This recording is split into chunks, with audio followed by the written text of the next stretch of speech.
Sediain ban 14 untuk Wuling ini sampai lampu halogen bisa diganti. Caranya gimana?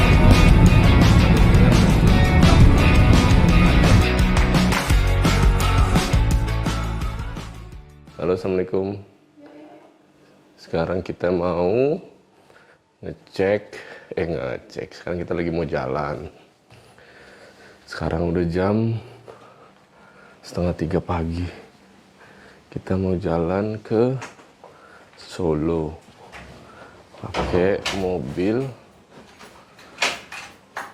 yang mau kita tes keiritannya. Mobil sejuta umat generasi ketiga, tidak lain dan tidak bukan, yaitu Toyota Calya. Ya, mobil ini memang terkenal dipakai buat nyari duit para supir-supir taksi online ataupun yang memang dipakai untuk generasi pertama atau first user dari orang yang baru punya mobil. Mobilnya standar banget. Ini adalah Calya G CVT 2023. Tisu nggak ada ya? Ini kita nyalakan dulu.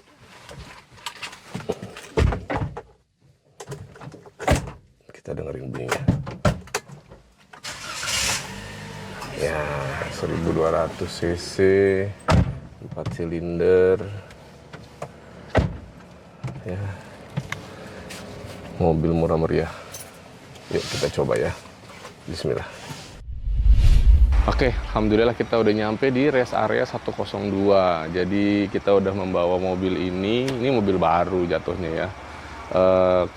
Sebanyak 130 km dari Jakarta. Yang dirasain adalah mobilnya enteng banget. Kalau kita udah biasa pakai mobil yang di atas harga ini ya, ini rasanya ringan banget gitu. Jadi kayak mobilnya lompat-lompat gitu di MBZ. Terus kemudian juga ya setirnya kurang responsif. Ditambah ya interior dalamnya kan secukupnya aja ya.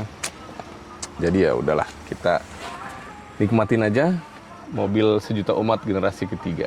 Yuk, nanti kalau udah sampai setengah baru kita isi ulang biar kita tahu berapa konsumsi BBM-nya. Oke, yuk kita jalan lagi yuk. Alhamdulillah kita udah sampai di rest area kilometer 379 di daerah mana nih? Kendal ya. Ada suara-suaranya kayak lagi di Dufan. Oke, jadi kita udah berjalan sekitar 300-400 km dengan Toyota Calya ini. Ya, kenapa saya selalu nyebut ini mobil sejuta umat generasi ketiga ya? Karena ya generasi pertama kan kita tahu bersama itu adalah Toyota Kijang. Lalu udah harganya udah kemahalan, lalu Toyota bikin Avanza. Lalu harganya mungkin kemahalan juga, lalu dia bikinlah Calya. Nah, sekarang ini adalah mobil sejuta umat generasi ketiga.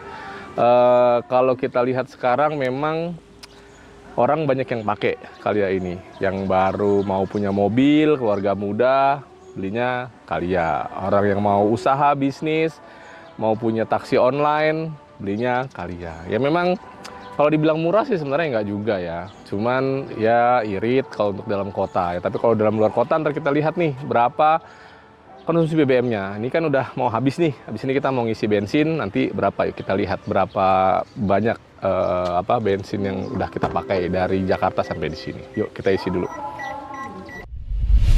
Oke, nah kalau kita lihat berapa kilometer kita udah jalan, itu udah sekitar 410 km ya. Nah, di sini bensin kita udah tinggal 1 bar nih. Tuh, 1 bar udah mau kosong. Ntar kita fullin berapa jumlah liter yang nanti akan kita isi ya. Total perjalanan. Kalau berdasarkan indikator sih 12,8 km per liter ya. Nah, ntar kita cek kira-kira sama apa enggak. Yuk kita isi.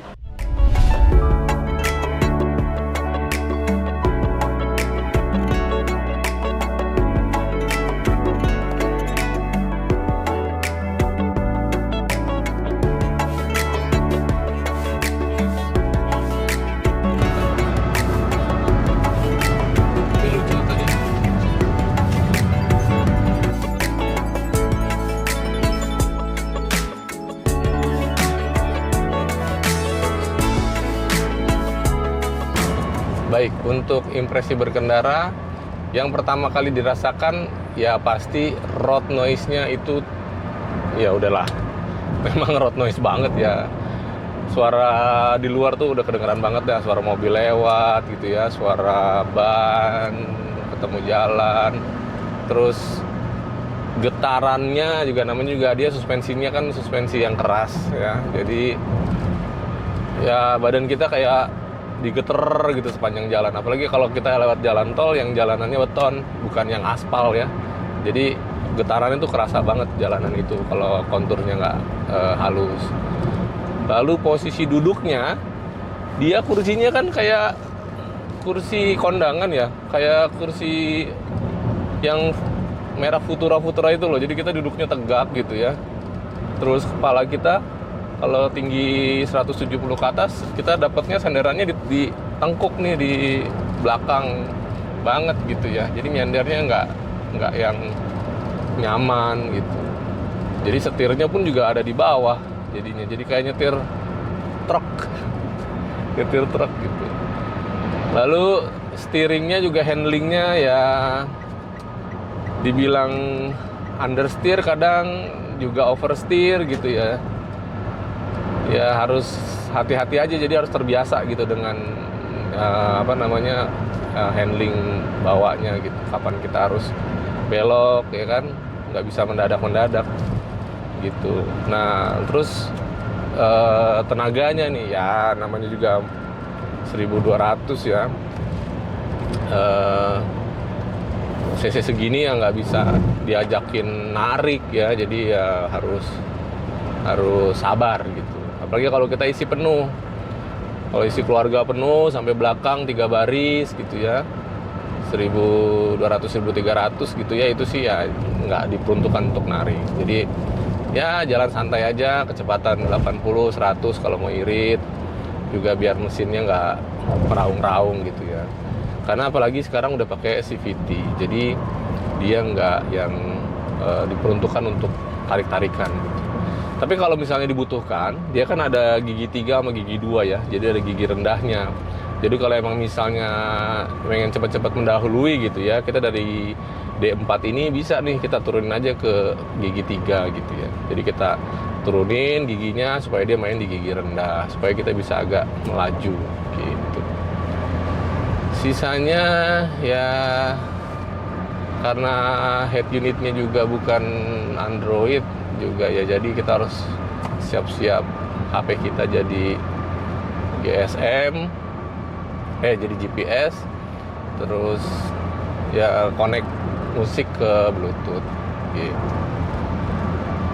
Dan kalau misalnya ini mau dijadiin mobil yang dipakai harian, saya rasa harus pasang kaca film yang bagus kali ya, supaya nggak panas kalau siang, silo lagi. Mending ganti pakai yang bagus, terserah mau pakai merek apa ya. Mungkin itu aja kali ya. Harganya sih sebenarnya dibilang murah juga nggak murah-murah banget. Tapi kalau saat ini ya, generasi yang sekarang Calya ini yang udah keluar ya cukup proper lah untuk dibilang mobil, tanda kutip ya, karena fitur-fiturnya udah lengkap untuk convenience ya. Spionnya udah retract, airbagnya udah 2 untuk safety-nya, terus AC-nya udah double blower untuk yang tipe G gitu. Jadi ya proper lah, tapi harganya ya udah mendekati 200. Saya rasa kalau tahun depan harganya udah tembus ke 200, mungkin Toyota akan mengeluarkan lagi mobil sejuta umat generasi keempat. Entah apa namanya ya, kita nggak tahu. Biasanya sih begitu ya. Dulu Avanza udah mendekati angka 200 juga udah dibuat Calya. Dulu Toyota Kijang udah tembus 200, dibuatlah Avanza. Berarti ini sebentar lagi nih, karena sekarang harganya udah 190-an gitu. Ya nggak apa-apa lah, namanya juga Toyota, dinikmati. Karena merek yang sudah dipegang di Indonesia ya Toyota.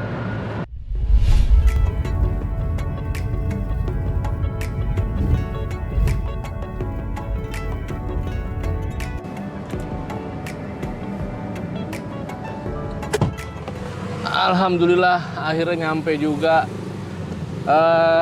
Akhirnya kita sampai di Solo ya. Tadi kan kita udah sempat ngisi full lagi di 329 ya, rest area 39 daerah Batang. Nah, tadi udah kita sempat ke daerah Godean dulu di Jogja, habis itu kita jalan ke sini. Dan dari Jogja ke Solo, dari situ ke Jogja, Jogja ke Solo cuman habis 2 bar. Dan fuel consumption-nya tetap di 13,1. Tadi kan kalau kita hitung angkanya di 13,1 ya. Ya berarti memang fuel consumption dia ya segitu. Gitu. Nah, jadi kesimpulannya Toyota Calya ini kalau dibilang boros ya enggak juga, dibilang irit ya standar lah 1:13 ya. Dan memang peruntukannya bukan untuk keluar kota, jadi dia ini memang peruntukannya untuk di dalam kota karena dia low cost green car untuk city car ya. Jadi bisa untuk warawiri di dalam kota, bawa barang, bawa penumpang yang agak banyakan bisa pakai mobil ACGC ini gitu. Recommended deh buat yang pertama kali mau punya mobil, keluarga muda, ada yang mau pakai taksi online atau yang armada perusahaan. Memang mobil ini recommended, harganya masih di bawah 200, under deal-nya mudah dicari. Tapi kalau soal rasa berkendara, ya pasti akan ada sedikit yang harus kita kalahkan. Kalau ada yang mau cari Calya, boleh hubungin kami ya. Ntar kontak-kontak kita kasih harga yang terbaik. Thank you.